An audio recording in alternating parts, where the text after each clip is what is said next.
especially Professor Malhotra and Professor Bawa. The topic assigned to me is responsible innovation and national education policy, for which I have made a small presentation for you, which I would like to share. Just give me 1 minute.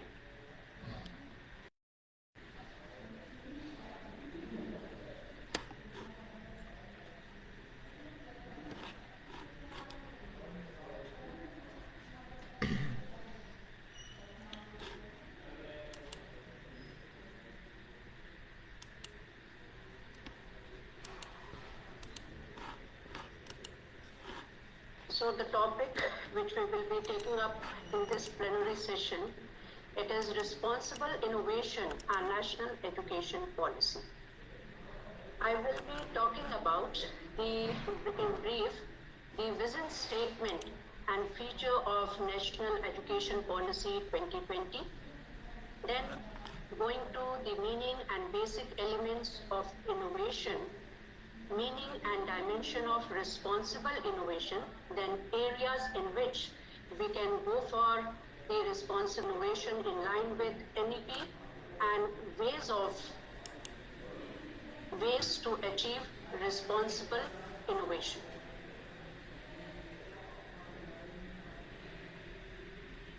So first, if we just go through the vision statement, and we all know that this national education policy, it is the first policy of 21st century which aims to address the need, aspiration and challenges of the 21st century.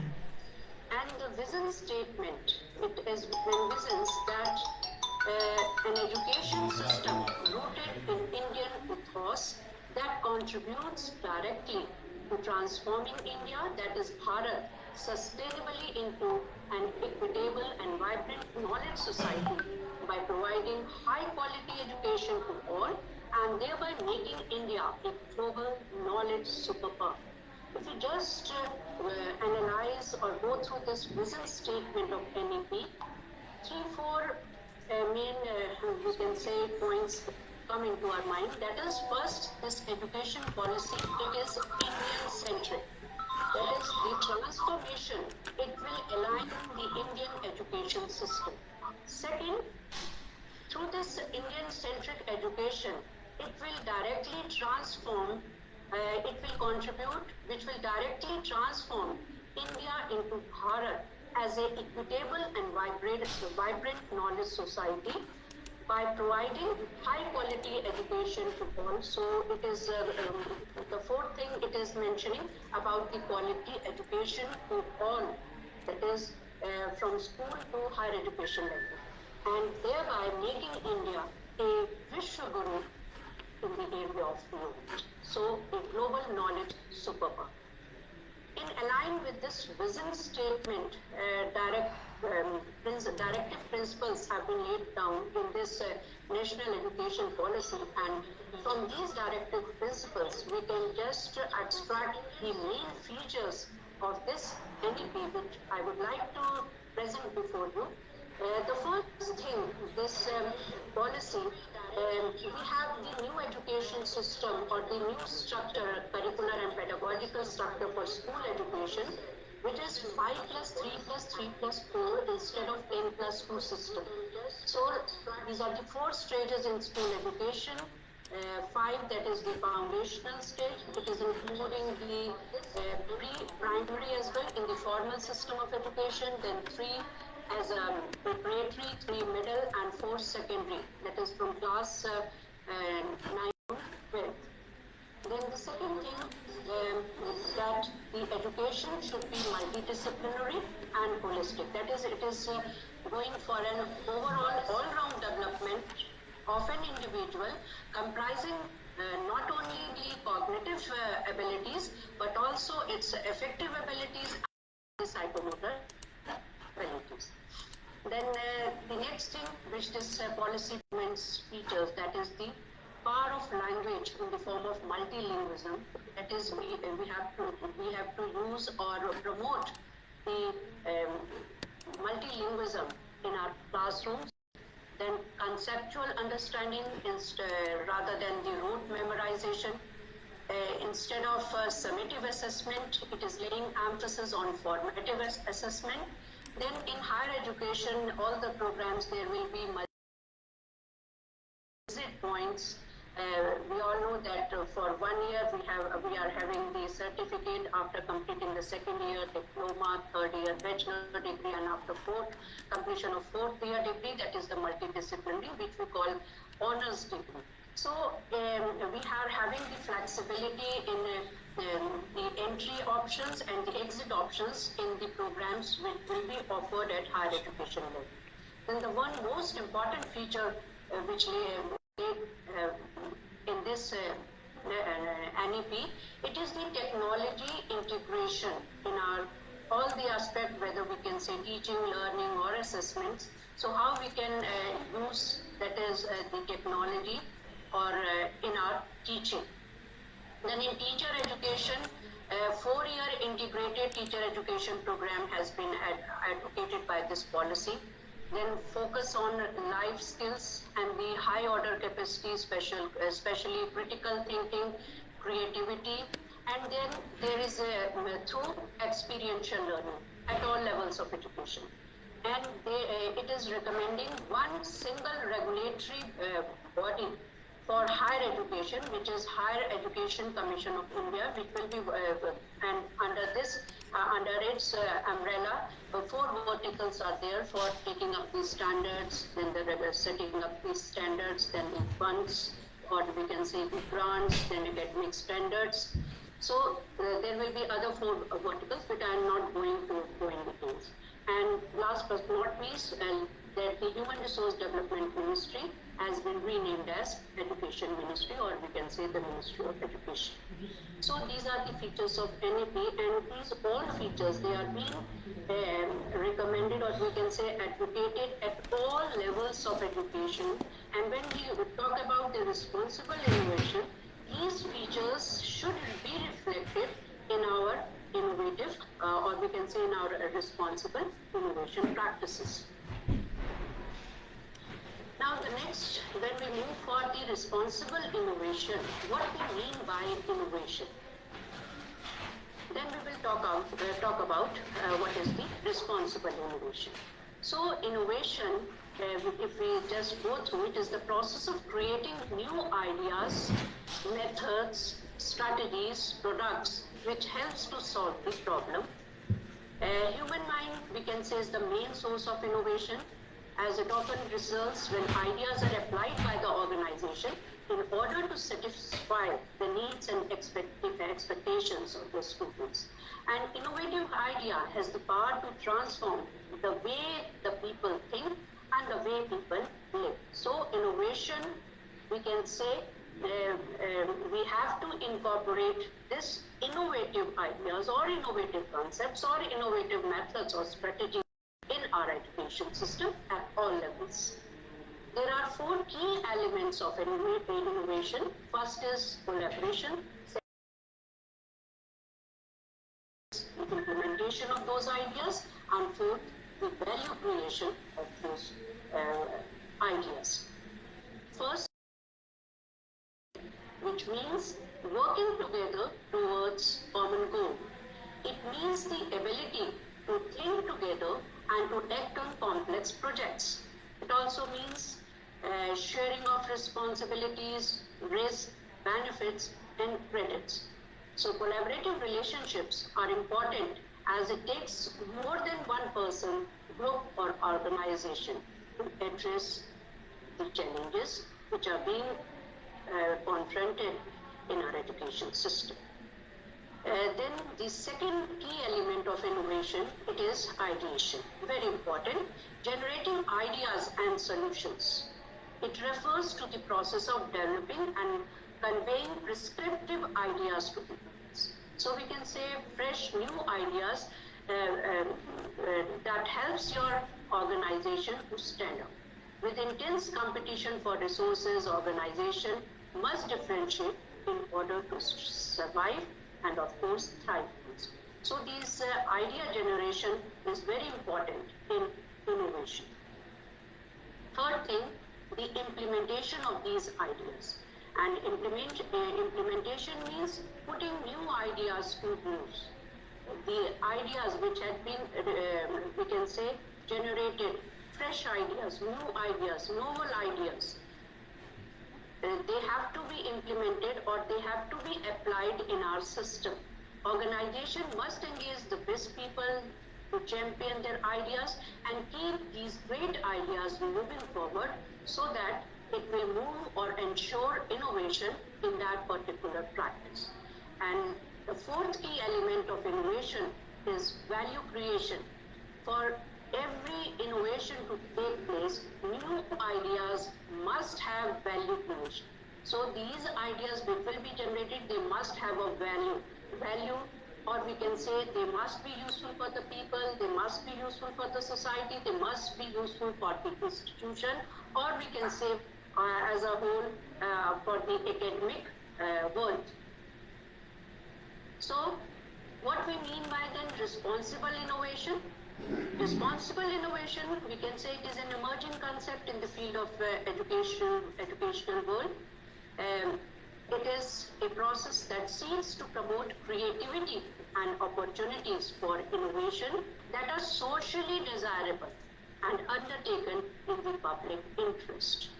It creates spaces and process to explore these aspects of innovation in an open, inclusive and timely way. So we can have responsible innovation, socially responsible innovation, academically responsible innovation, professionally responsible innovation, technologically responsible innovation, and responsible research innovation also. The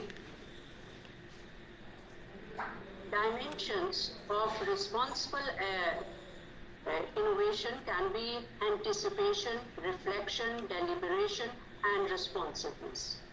Anticipate or anticipation, that is describing and analyzing those intended and potentially unintended impacts which might arise due to social, economic, or we can say other factors or environmental factors. So we must anticipate those intended or unintended impacts. Then we have to reflect on the underlying purpose, motivation, and potential impacts, and then deliberate, inclusively opening up the visions, purposes, questions, and dilemmas to broad collective deliberations, process of dialogue, engagement, and debate. And the fourth dimension of responsible innovation is the responsiveness, which means using these collective process of reflexivity to both set of direction and influence the subsequent trajectory and pace of innovation through participatory mechanism or through good governance. So we can say the responsible innovation means taking care of future through collective stewardship of science and innovation in the present.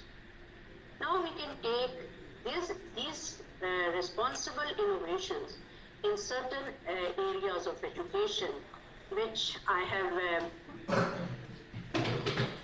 taken up in 5 areas. That is the area related to teaching, area related to learning, area related to assessment, area related to curriculum, and the area related to research, where we can have these responsible innovation in educational work.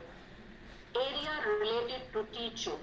So when we talk about the teaching and this new education policy, which advocates the constructivist approach, the learner-centric approaches, so we have to have responsible innovations for in the area of teaching models and approaches. Say we have the TPAC approach, the technological, pedagogical, and content knowledge approach, blended learning approach, then the flipped approach.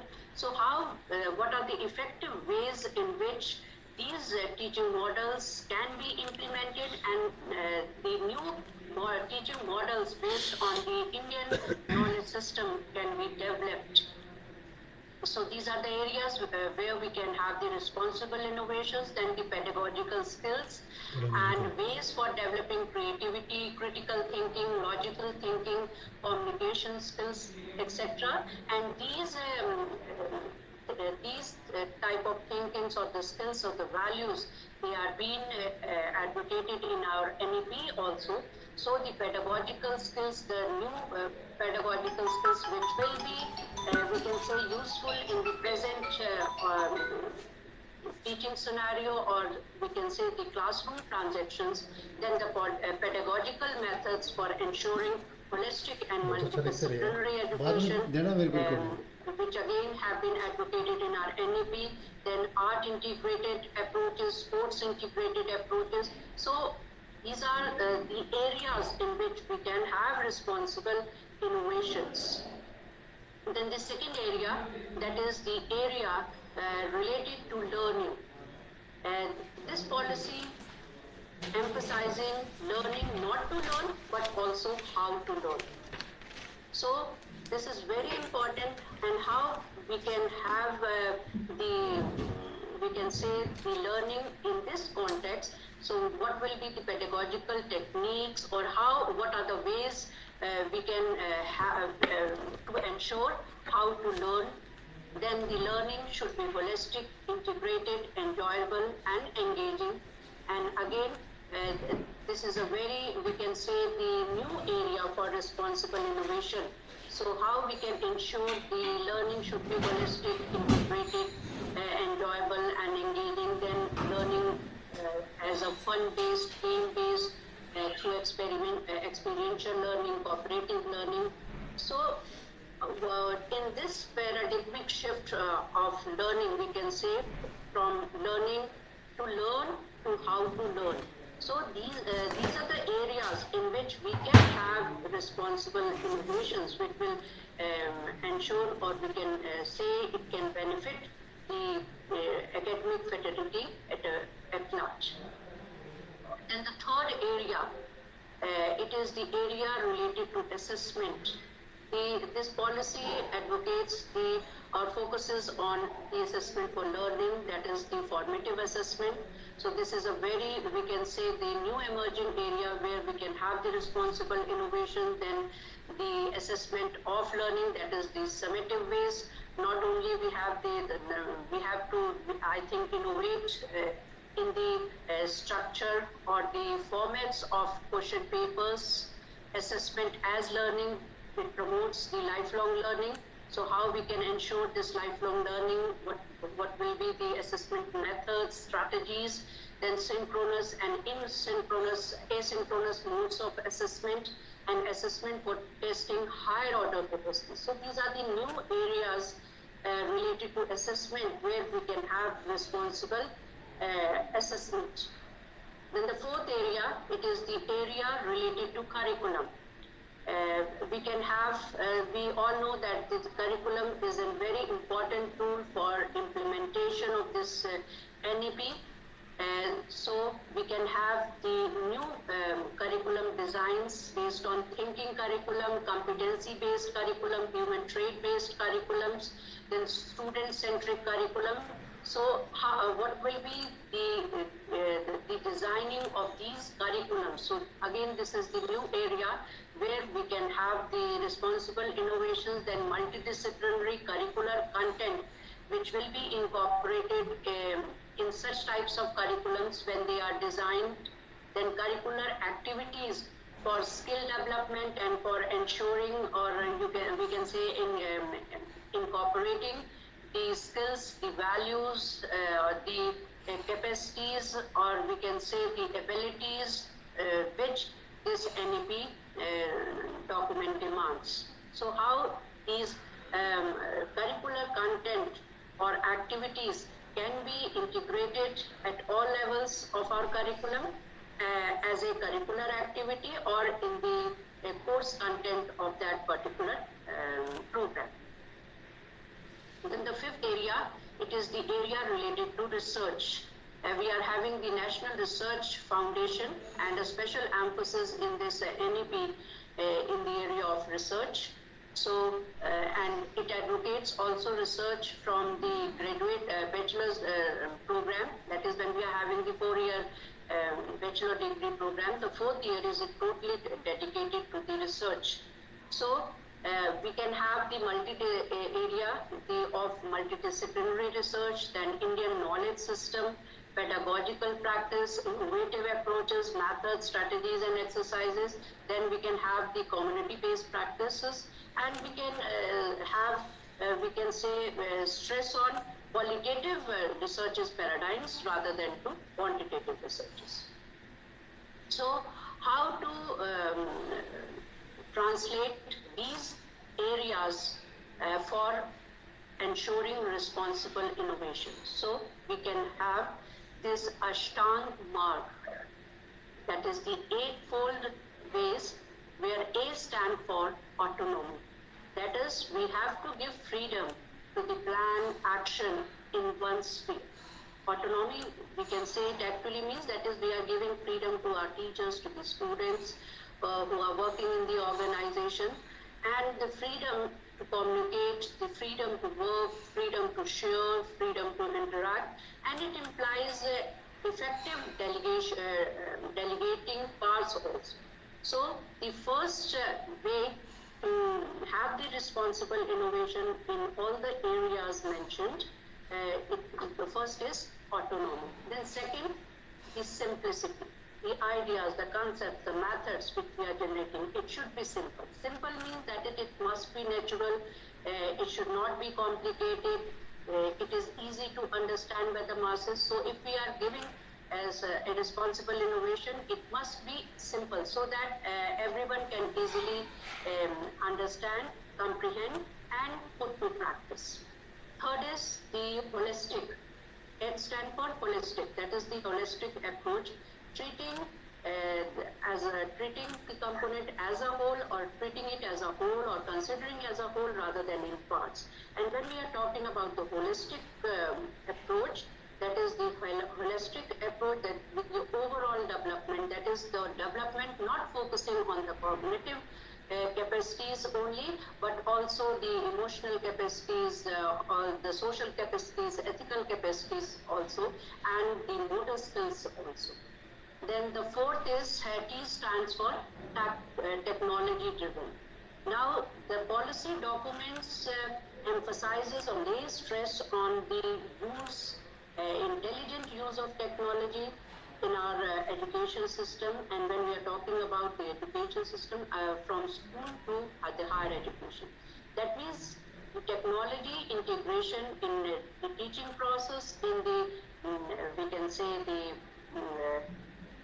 assessment process, in the learning process, and what are the effective ways. So how we can use and integrate technologies in all our these processes. Then next, A is for adaptive. Adaptive means able to adapt and be adaptive. That means the innovation which we are doing in the particular areas, it must be simple, and in addition to simple, it must be adaptive. Easy to be able to be adapted, able to be changed, so that it can fit to work for better in some situation, or we can say for the same purpose. Then the next is the novelty. Novelities, that means something new and unusual. That is the, if we are talking about the innovation, it must be some new way, the quality, or we can say of being new, or it is a different way. We are doing things in the same way, but if we are taking it in a different way, that is the novelty. So this research innovations, we have to put this into practice by using and encouraging innovative practices, using feedbacks, taking fresh looks at things, and encouraging creativity, or we can say the higher order capacities which include the problem solving, critical thinking also. So if we are encouraging things in these particular areas for innovations, so that will be the novelty. Then the next is the goal directive. Every responsible innovation in the particular area mentioned, it should be goal directed. It must have the purpose or the goal aligning, and with alignment with the goal, the innovation has to be done. So this is a very important that the activities must be goal directed, it must be purposeful, that if we are saying that we are ensuring creativity, or we can say the higher order capacities, then the activity which we are mentioning in our curriculum, it must be directed towards.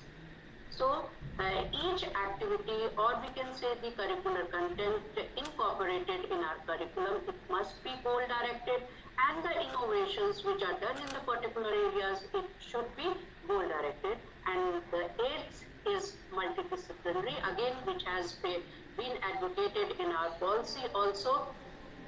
So this we must have the multidisciplinary approach, that is, we have to connect the innovation with several different disciplines, or we have to combine the different fields of studies or academic interest, and then we can go for this multidisciplinary approach. So through this, by following through this Ashtang mark, we can implement the responsible innovation in the 5 areas, that is the teaching, learning, assessment, curriculum, and research. So in a nutshell, encouraging innovation, fueling thinking, inspiring Ashtang mark culture, empowering teachers and students will be a step towards not only promoting responsible innovation, but also a step towards implementing the policy with the spirit in which it has been articulated. So with these words, thank you. So let us think. Wonderful, Professor Amita. Your work is said that is friends, she has defined responsible innovations in a very wonderful manner that is socially desirable, academically useful, professionally and technological, as well as from the research angle, it should be desirable as well as useful. The main message she has given is that it is not, learning is not important, the process how to learn is important. That's what she directed it with the help of National Education Policy. Thank you very much, Professor Amita, wonderfully told. We are really privileged to have you over here. You know, because time is lesser with us, it is not important with us also. So may I call upon Professor Amita Rastogi. Professor Amita Rastogi. Namaskar, sir. Welcome. Welcome, Professor Amita Rastogi. I would like to introduce to you friends, and she is from the Department of Education at Jamia Millia, and she is rare blend of 2 things. One is the general education plus distance education also. May I call upon you, madam, to please guide us about the hybrid model and learning in learning at different levels of education. Please, Anita. Yes. सभी को नमस्कार, और इससे पहले कि मैं अपने presentation की शुरुआत करूं, let me thank the GERA and the Universal Group of Institutions, Professor Mongkut, Professor Bawa, and her team members. So let me share with you, the PPT which I have prepared, and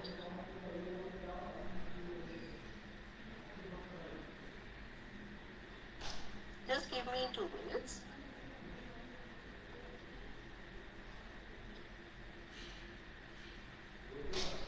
Is my screen visible? Oh yes, it is quite visible. Yeah. So friends, a learning model which has gained popularity in early years of the 21st century in the West now has drawn the attention of developing countries like ours in the post-COVID-19 era, and the model is the hybrid model. At the outset, let me share one of the shlokas from the Udyog Parv of Mahabharata.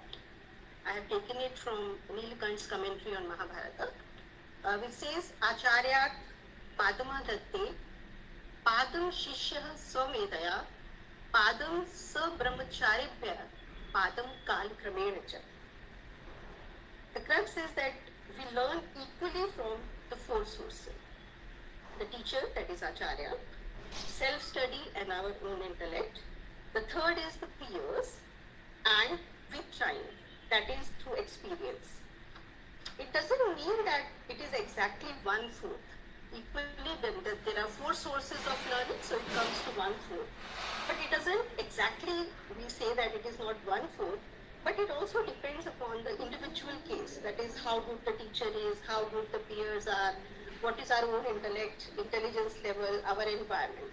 Just like a tree, which grows, a seed which grows into a tree through the facilitation of a gardener, then the seed, if it is good, the fertile soil, and the time. So all are needed to make the seed into a very beautiful tree. And therefore, if you see that when we learn, so one needs a teacher, own intelligence, co-students, self-learning, and time means we learn with the help of parents, experiences, and our own maturity. If we analyze this further, so we can see that learning from 4 sources also requires extension of the physical classroom, and the self-learning space is also to be provided to the learners. Beautifully yesterday, in one of the lectures, our previous speaker said about the extension of the physical classrooms. So we can also conclude from this. And in the contemporary scenario, when we are talking about dividing our period, we can say if we divide it in the pre-COVID-19 and the post-COVID and the COVID phase, so we come to a conclusion that we have different sites for learning. So in the pre-COVID times, we were using physical classrooms in the schools, and we were also using home. And also in pre-COVID times, we had the distance learning into mode, which utilizes the potential of the self-learning, which was there in the Shaloka. And also the face-to-face learning, which utilizes the presence of the teacher and the learner in the physical space, and also the peers. So when we are talking about this aspect, so basically, let us see what the online education comes into mode.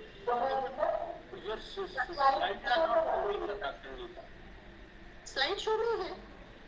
इस slide show में तो आप नहीं कर रही. अच्छा अच्छा, एक मिनट, मैं इस तरह से मूव करती हूँ, शायद हो जाए इसमें. हाँ, हो गया.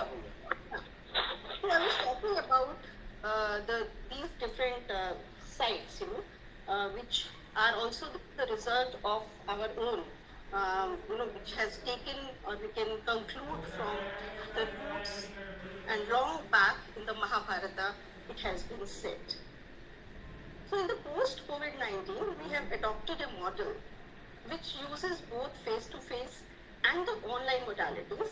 That is, we are adopting hybrid model at present in the schools, which is a very thoughtful mergence of, we can say, the face-to-face and the online experience. But to see that whether it will work only for the existing time or will work in the future also, because now it has been imposed. I'm talking about our country, India.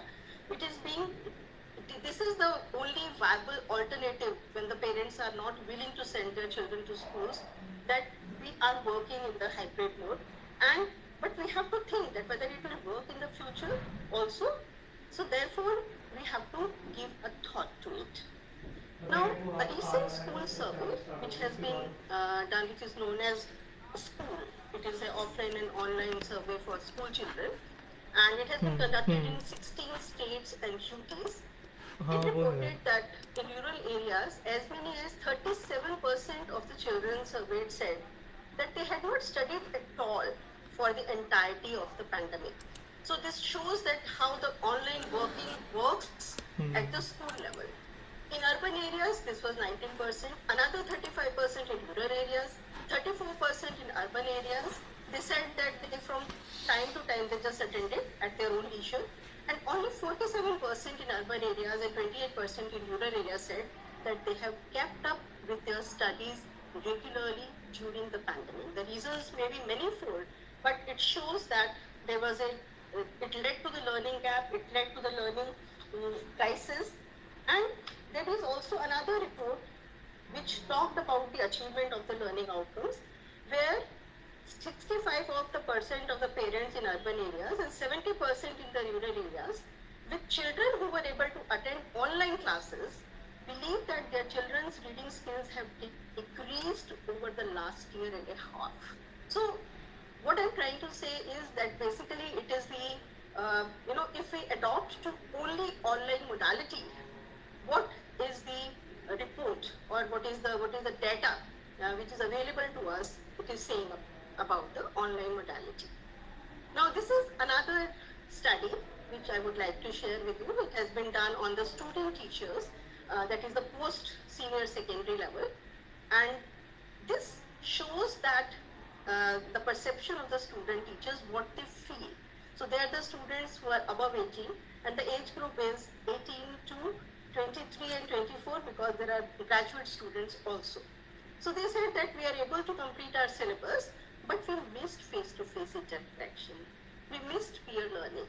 We missed practical experiences because it was totally online. We missed outstation tours, and in online classes they got disconnected at a time during the class. Network issue was there and the teaching experience they could not get. And whatever the lot of communication and discussion which they used to have, that was also missed by the students during the completely online learning. I'm focusing here on online because we know the benefits of the, having the face-to-face mode. They said that the course completion was there, but understanding was very poor. They themselves committed, and syllabus, the offline experiences, they found much better than the online. So they said that the faculty completed their syllabus, but there were technical problems, there were lack of space at home, and many other things. They felt the problem in understanding that particular thing. So they said that even we could not learn how to organize the tool which was a part of their syllabus.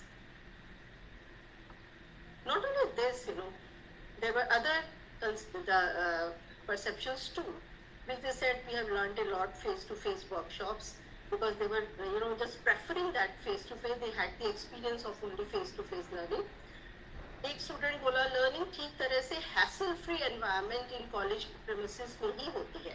Online classes में तो ज़्यादा अच्छा interaction होता ही नहीं है. ज़्यादा देर तक phone की स्क्रीन देखने से आंखें भी दर्द हो जाती हैं. तो इस तरह की जो परसेप्शन है, we can say that it is at the one level higher than the, we can say, the school level. What they missed is only in the only online mode, but they also highlighted its benefit. The model they used was the split model. As we know that there are different models of the hybrid mode.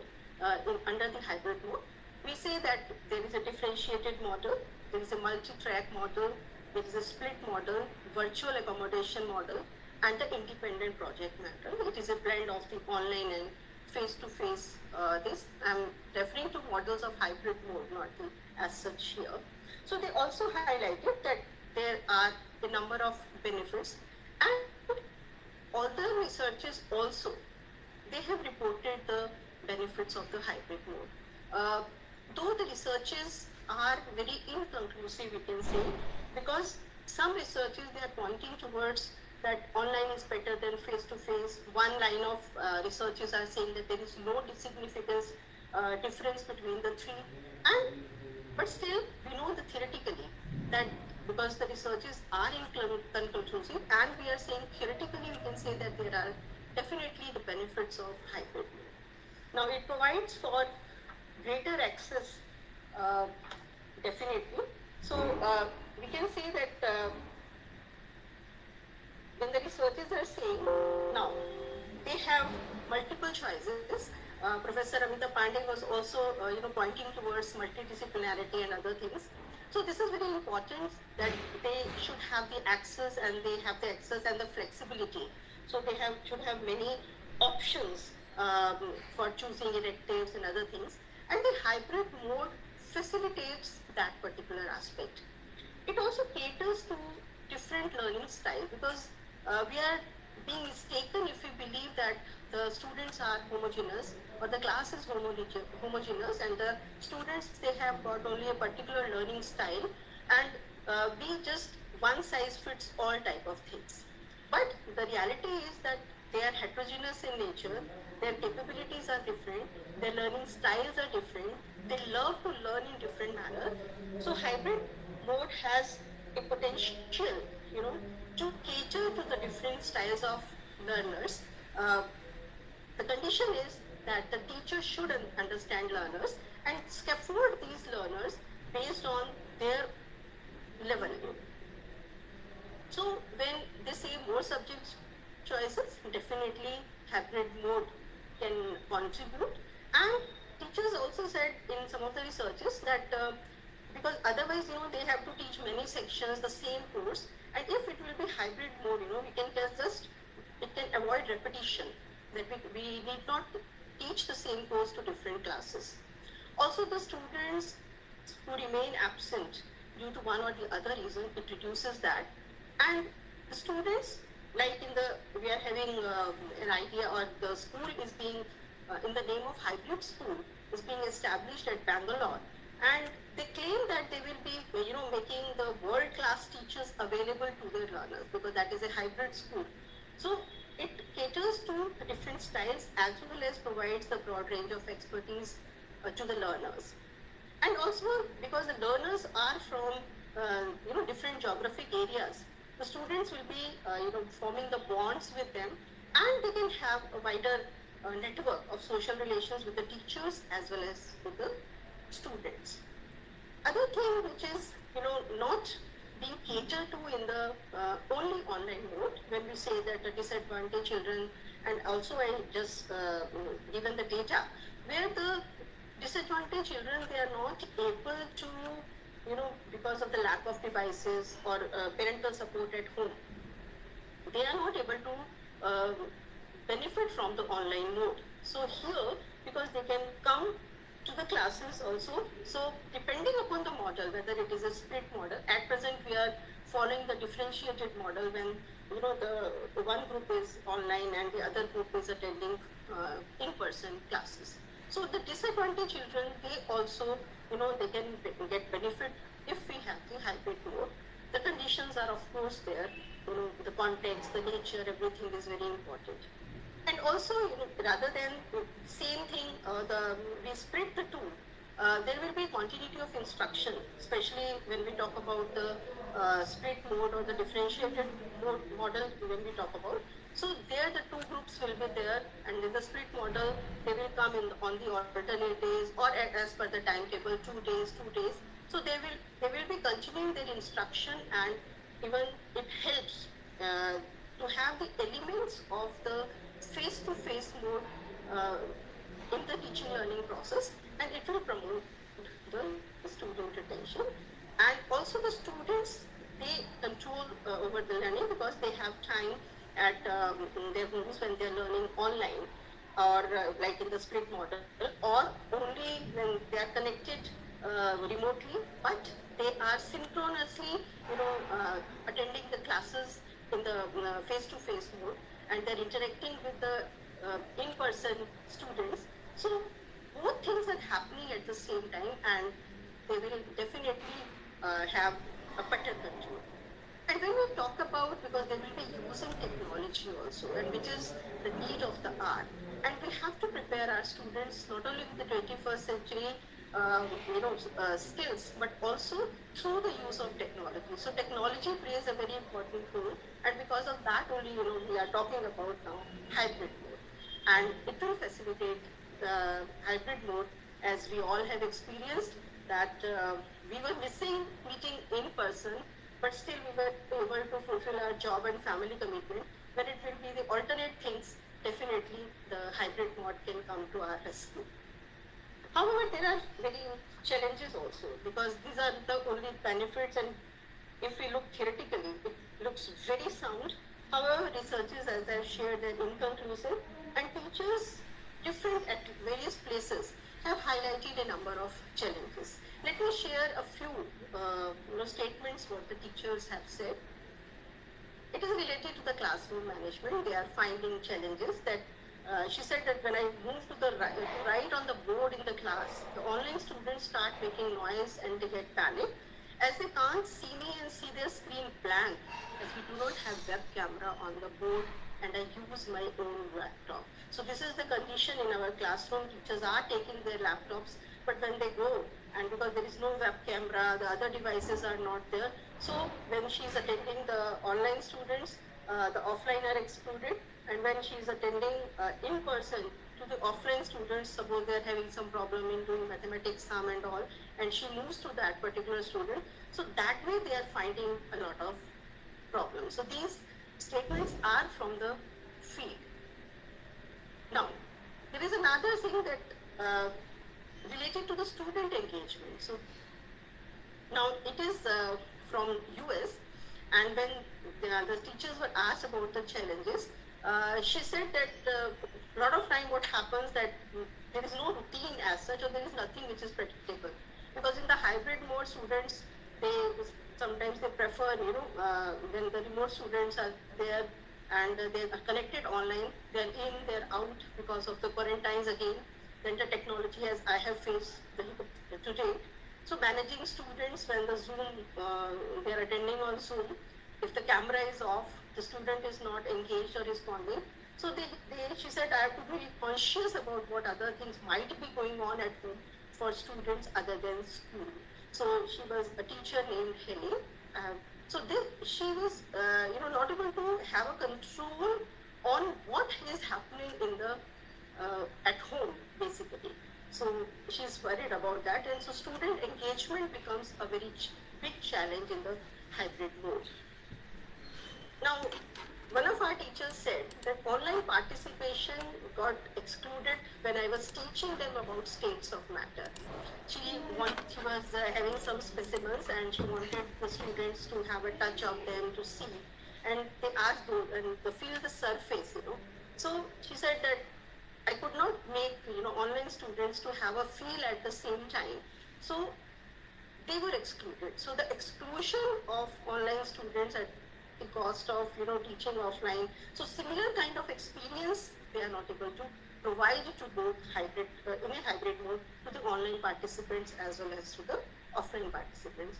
So when they are connected online, it becomes a challenge due to so many distractions when students are at home, which is beyond my control. So here the issue of control is there, and the student engagement has become a challenge because we have to see the challenges if we are planning to have hybrid mode in the future.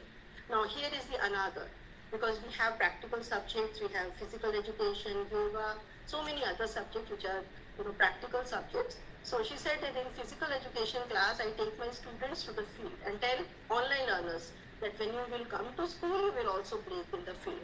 So not liking the hybrid mode, but focusing on that when the school will reopen, she will revert back to her own, the basic pedagogical issue is there because they're using the same pedagogy.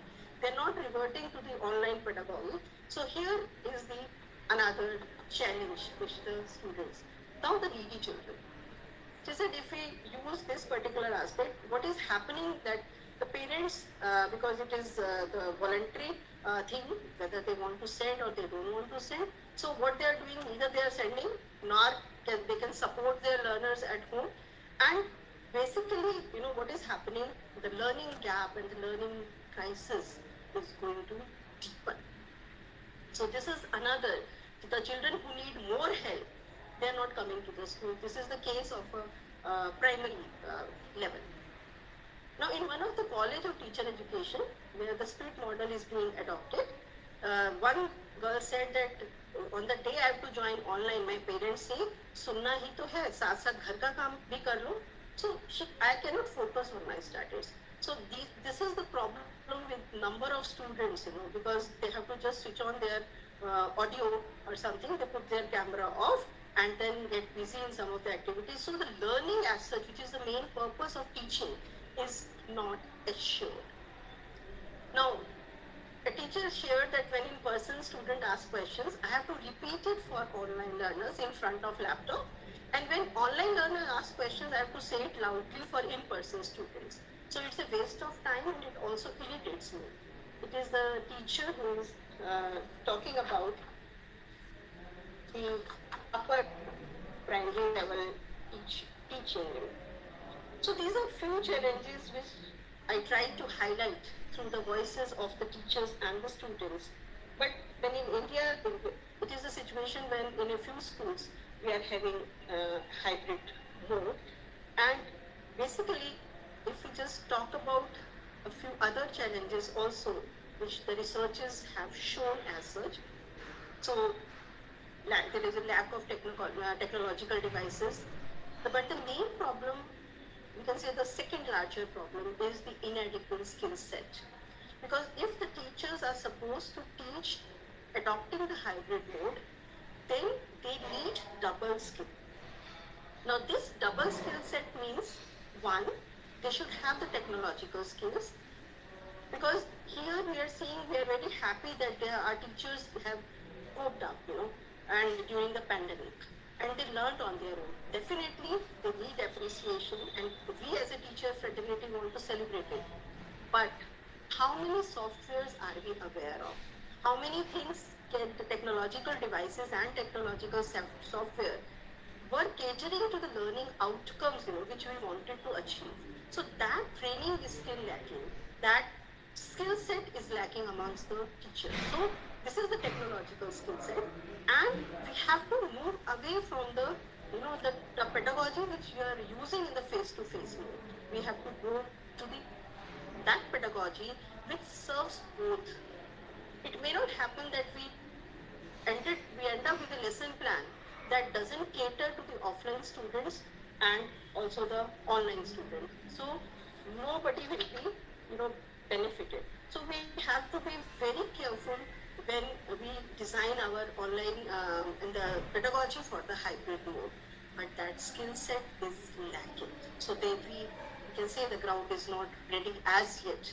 This is my opinion for the hybrid learning to take place, especially at the school level. And finding a great challenge to deal with the feeling of the exclusion and neglect by the online students. And generally they say we are busy with the offline students, in-person students, and the online students are ignored. So they do understand, but perhaps the lack of pedagogical things and the devices problem, is not helping them to attain this. And the learners' engagement, which we have already talked about.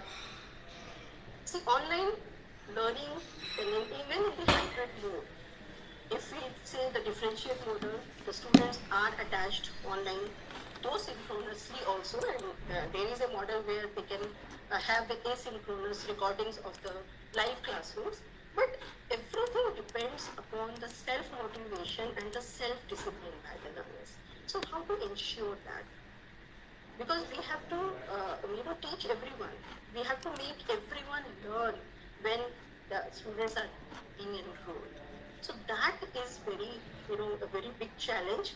And also audio quality for online and face-to-face learners. Sometimes, unless and until we have very good devices, we have smart classroom where all these are available, perhaps this may not be very successful.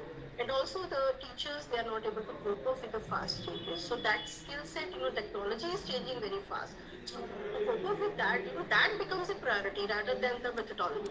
So the training in methodology is also important, and training in technology. It is not that Kahoot will serve for the quizzes, but we have to learn how to make multiple choice questions. Then only we can make good quizzes and the other questions also.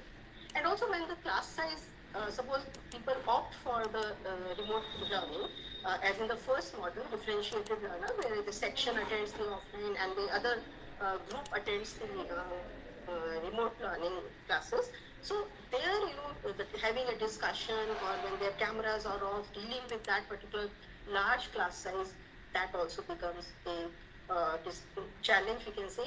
And also when we say the online temptations, we all have that temptation, and we are attending some lecture, maybe some participants also are maybe doing that also at present, that we are busy with our WhatsApp, or just let us have a look at the Facebook and other. So this is also one of the challenge which has to be dealt with. Now, in which level, or shall we adopt hybrid mode? Shall we not adopt hybrid mode? It will depend on a number of factors. So I have just reviewed some of the literature which will support our thinking also. So when we say that at the school level, the OECD report and the WHO 2019, according to that, they have reported that the early years are foundational for the social, emotional, and cognitive development of children, and prolonged exposure to the children, that is, the screens, is neither feasible, sorry for the mistake, nor desirable at such a young age. Because watching screens and being retained in chairs may be undesirable for young children's health. So we don't have to do anything at the cost of the health of the children. Contrary to higher levels of education, distance learning is not always considered an effective method, and online is one form of distance learning at the pre-primary level. So this is, they have made a survey last year only in the post-COVID era, and in 2021, they recorded this. So definitely. Hello. Hello.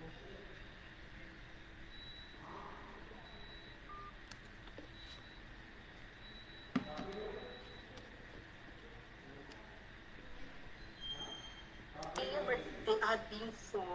Their skill, their psychomotor skills and other things, they are being developed. So at such a young age, perhaps in any way, the long exposure to screens and other things is not advisable. But we can say that when the school students they are self-disciplined, when they have learned to enjoy autonomy given to them, and when they can use their time for activities that can lead to the development of 21st century skills, one may switch over to hybrid mode then at secondary and senior secondary stage. Now, this is another survey which, the same report has said that amongst children in grade 3, only 25% were able to read more than a few words, an age where they should be able to read fluently in their mother tongue. So this is a way below what we expect them in normal times based on earlier surveys. All the indicators are a lot worse for Dalit and Adivasi children compared to other children, even among unprivileged communities. The lockout for these children has amplified already extreme inequalities. So in one way, though they are talking about the lockout, but we are thinking, or it points out towards the use of the online modality as such. So depending, now for these children, one, if we combine these two, that exposure is harmful, other, they are at the foundational stage, that is the formation stage, that is they are developing, and also the learning outcomes, they are not being achieved. Suppose school goes for the differentiated model and one section attends only that particular, they prefer to learn online through the remote learning method, so then perhaps it will not be advisable as such.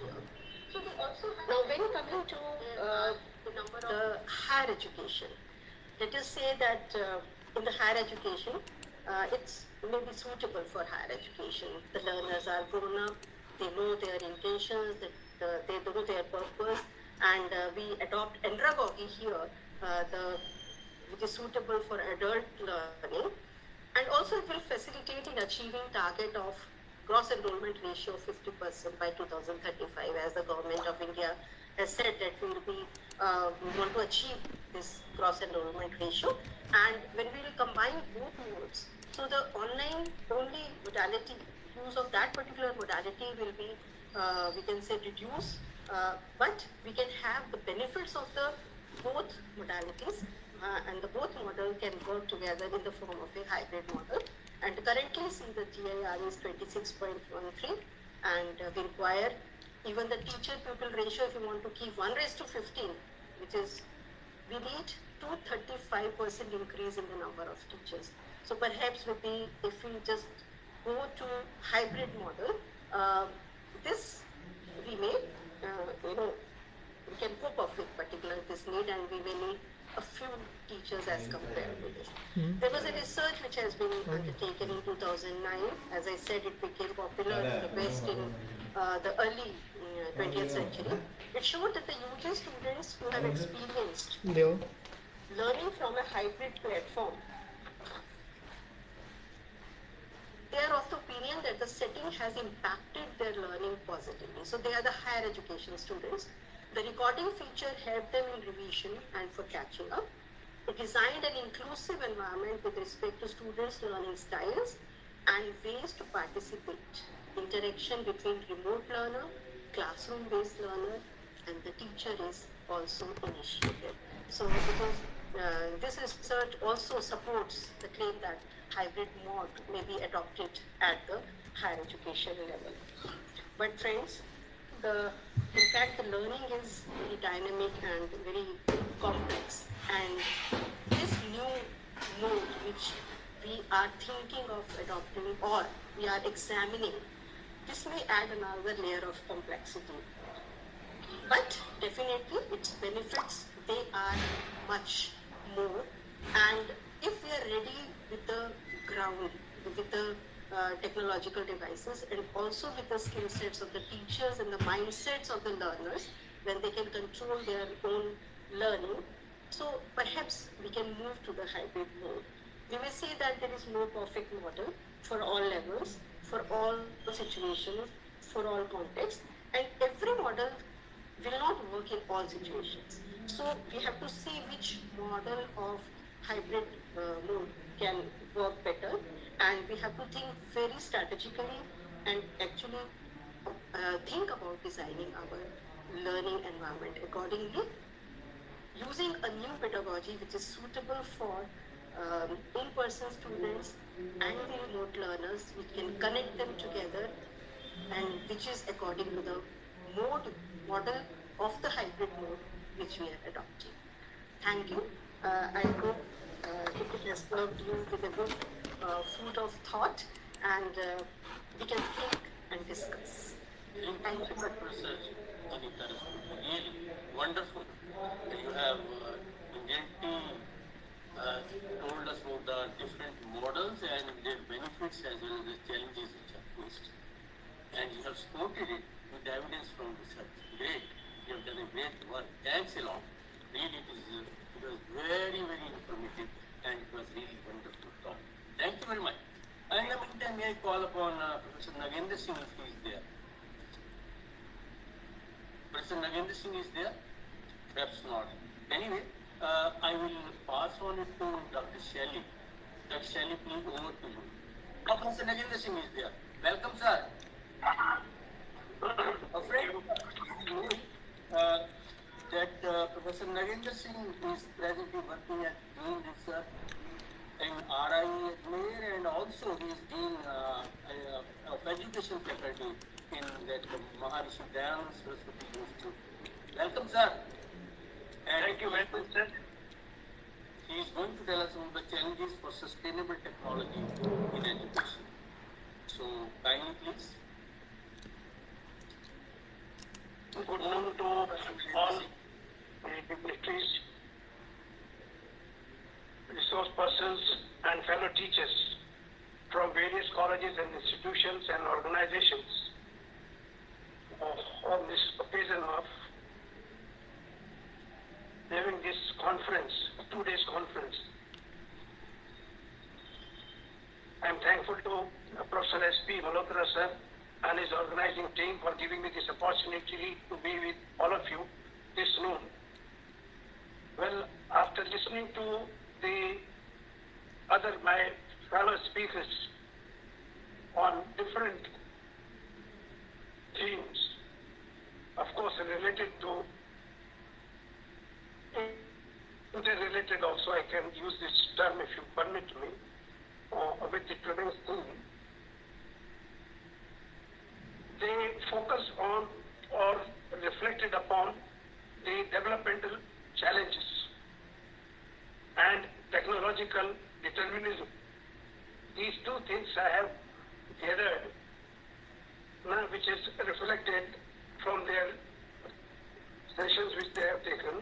The developmental challenges they have focused, and another is technological determinism, which is quite visible in their speech. I want to share and draw your attention towards few things, friends. The task which I have been assigned is to discuss the challenges for sustainable development technology in education. I think there are three things. What do we mean by sustainable development? I take it this way. Number two, the use of technology. And number three, the education system as such. Now, challenges are manifold. If we look into, which have been discussed and shared by many of the fellow speakers within these 2 days, you can really have a long list of challenges with you by the end of the day. What I feel is, right from the beginning of the civilization as such, I try to draw your attention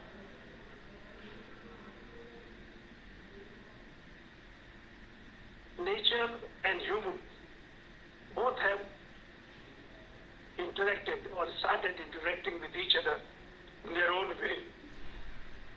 With the result of that, there have been two processes which are going on simultaneously.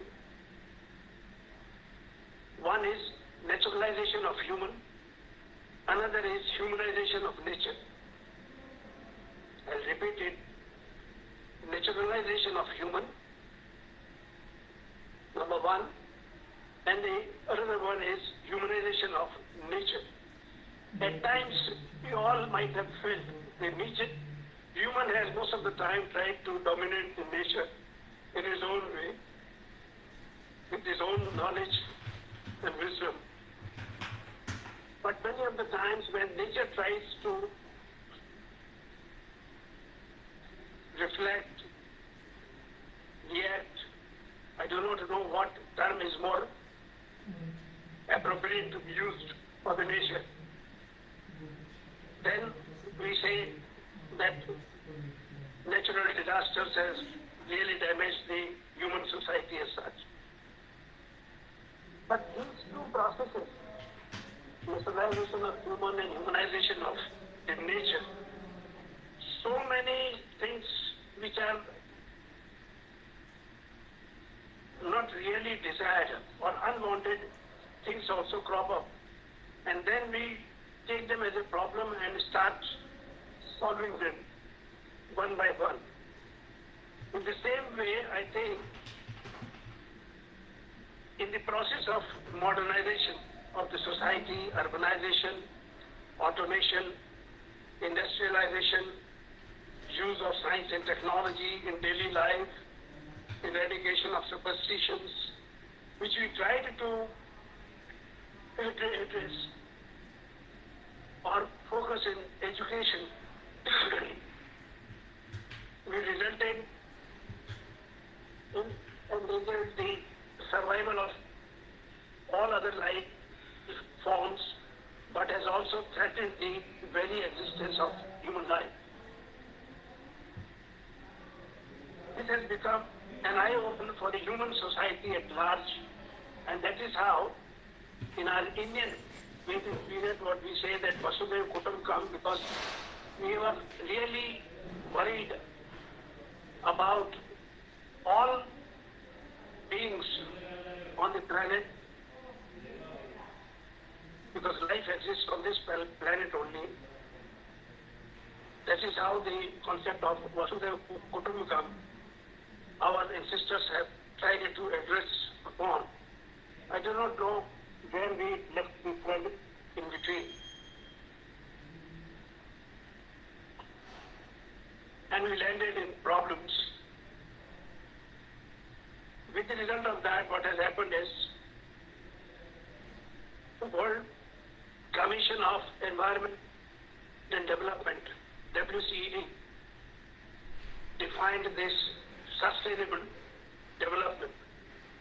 And the simplest, as ever, the definition they have given is the development that meets the needs of the present outset, compromising the ability of future generation to meet their own needs. पता क्या करें अब हम sir आपकी And with this definition, they have tried to keep the agenda also in front of the entire US by 2030 for the attaining the sustainable developmental goals. And they listed down, the number goes around 17 sustainable goals and 169 targets. You all are aware about all these things. It's not a new thing for you, but I'm just trying to recall your memory. These targets, friends, needs partnership. Partnership among various stakeholders. That is, government, academia, the academia for which I think Professor Malhotra has given us opportunity to share our ideas on this platform. This kind of platforms are supposed to be there. Then civil society, business, development, partners, international organizations, all these are to be kept in mind, and there should be cooperation, collaboration and coordination in all these institutions if we are really interested in facing the challenges for sustainable development, challenges from technology and challenges which are being generated for the education also. A concept that need to be taken off from here, I believe, is from Human Development Index to Universe Development Index. Because when we look into the statistics which have been often brought in front of us in many conferences, say for example like in the Human Development Index, which is generated by United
से ध्यान नहीं दे पाए, and the challenges cropped up in front of us in this way.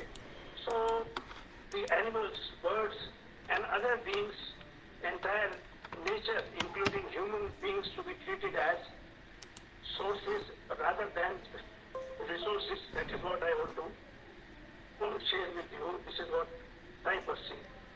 Originality and innovativeness of every entity ought to be identified and respected. The rights of all beings on this planet to be protected, and that can be categorized as universe development right. Universe development right. Now coming down to the sustainable developmental goals, which are directly related or reference to education. If I say, I'll talk about only 5 sustainable development goals. Number 1, health and well-being. Health and well-being, which is an SCD number 3, the target 3.7. Number 2, gender equality, SCD 5, target 5.6. And third is decent work and sustainable growth. We have to generate the awareness and culture about decent work and sustainable growth. The STD 8, the target 8.6. Responsible consumption and production. You all know, friends, that we are considered as consumer society in the world.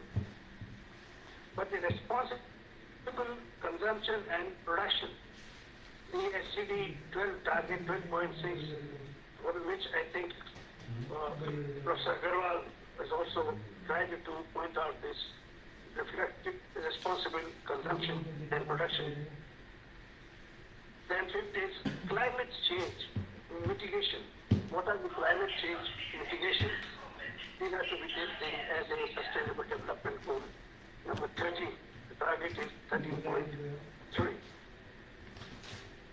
Now coming down to the technology, I think the challenges in front of the teacher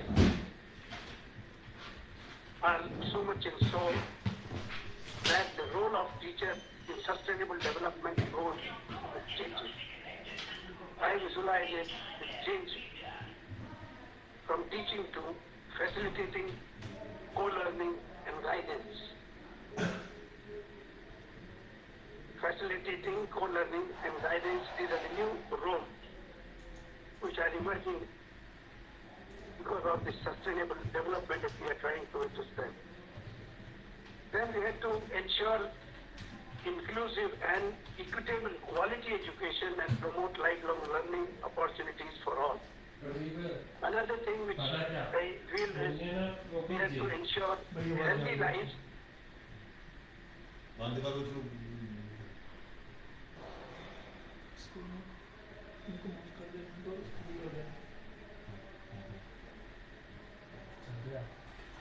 With these concerns, I think if we try to look from the teacher's point of view, the teacher is facing many challenges. Few of them I will like to share with you, which I thought of. The pressure, number 1 is the pressure to become digital expert. A person like me who has been there in this education system for the last 30-35 years, but definitely I am not techno-friendly teacher. But the pressure to become digital expert that is there, and every day some or the other kind of learning is there, and I'm in the process of learning how to use the technology. Then introducing technology is not always preferred. In general, there is an inertia, resentment towards the change. and using this technology which is being introduced. We all know about it. This is another challenge. This is differing device capabilities and instructions. Then technology can affect lesson time and flow. Both things, lesson time and flow, can be affected by the technology. This is another challenge. Then teachers need more professional development. Not everyone has technology at home. Teachers need to protect students. Not all teachers believe in using technology. Lack of adequate ICT support, infrastructure or time. Then tensions between students and teachers also related to all these three things: sustainable development, technology, and the education. We have to address the teachers' technology struggles. Teachers' technology struggles. This is the way I am looking for to develop common vision about ICT. Is also, as has been pointed out by the earlier speakers also, fear is like, which is being also considered as challenge. The students misuse technology. Number two, teachers' knowledge and professional development. Then there's keeping students safe online. Then cost of new technology and keeping up with challenges. These are the more challenges in front of us. And by this shifting towards the e-learning process, from face-to-face mode, we came to the distance mode, and from distance mode, we are shifting to the e-learning mode, which is considered to be the most powerful system for learning as such today. But with this paradigm shift from media to hypermedia learning, from instruction to discovery and construction, and learning how to navigate and learn, and creating more homogeneous groups rather than heterogeneous divide of all kinds in society. For all this, we had to attain and ensure the inclusion and infusion between sustainable development, technology, and the education system as such. And many more bullet points can be listed down. I'll sum up my sharing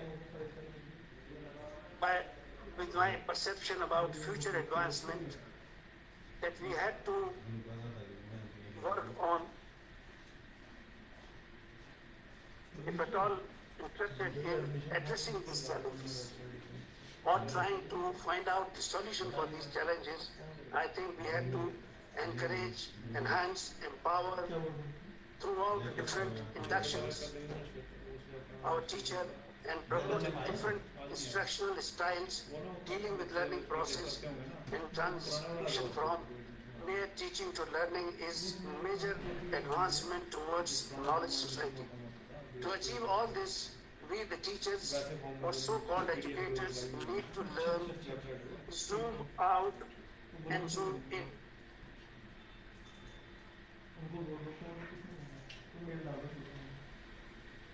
To meet future needs of learners society in India. When I say zoom out and zoom in, I really mean about it that whatsoever earlier we were having, say for example, my worry is about already we are having problem of garbage and all. जिसके लिए प्रधानमंत्री जी को एक ऐसा अभियान चलाना पड़ा जिसमें स्वच्छ भारत अभियान की तर्ज पर, और उसी में कड़ी में शायद हम ये ई वेस्ट भी जो होगा, अगर वास्तव में सस्टेनेबल डेवलपमेंट की बात करें तो ये टेक्नोलॉजी से जो ई वेस्ट भी पैदा होगा। हमें अभी से बहुत सी जगह, मैं नहीं, आप सब लोग भी अखबारों में पढ़ते होंगे, जिन गाँव में ये ई वेस्ट अगर डंप कर दिया गया तो गार्बेज वहाँ डंप कर दिया गया, वहाँ people are suffering from different diseases